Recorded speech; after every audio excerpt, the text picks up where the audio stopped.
Hey, I'm Rhys, and we're about to learn a thing or two about Constantinople. Step 1, go there.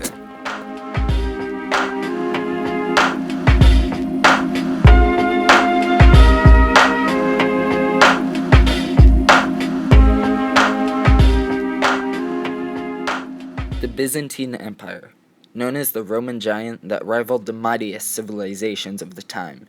It had many enemies and many ways to deal with them.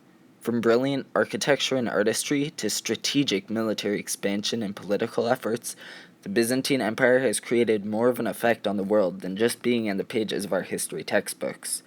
What better way to learn about this empire than to explore Constantinople, the capital city of this extraordinary society? The Christian church was a key component of the culture here in Constantinople. The state funded the construction of churches and was intertwined with the religion as a whole, though the government was not a theocracy as the state controlled religion, not the other way around. It was a Caesaropapism, and the state assigned a patriarch to be the head of the church.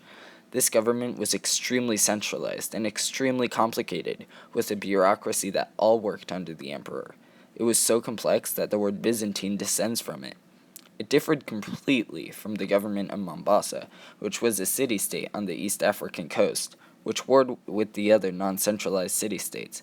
This was a major difference between the Byzantine Empire and less expansionist states, as strong political control helped the military function effectively and also helped control the religion. Because the government supported Christianity and constructed churches, they also created art within these churches. The signature look of this art was religious figures, such as saints, illustrated using colored tiles. Focusing on certain figures or icons was known as iconology.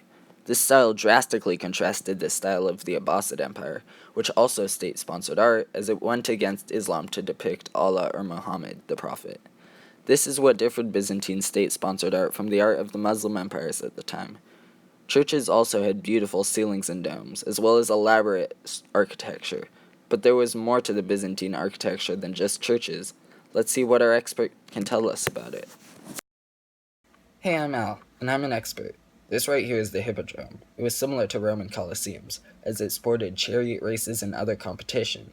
It was also decorated with expensive tapestries and statues of famous gods and chariot racers. It was a social center of Constantinople. Even the emperors would spend time here watching events. The Hippodrome was state-sponsored and showed how the Byzantine government wanted to show off its new capital city of Constantinople.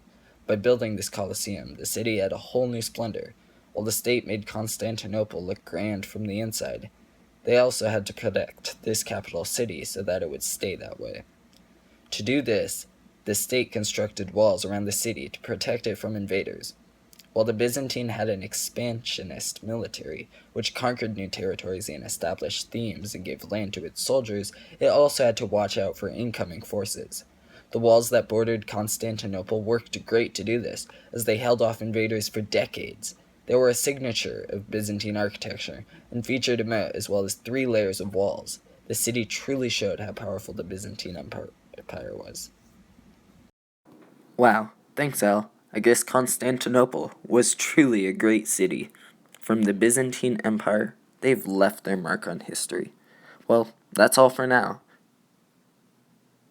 Yeah, we're done.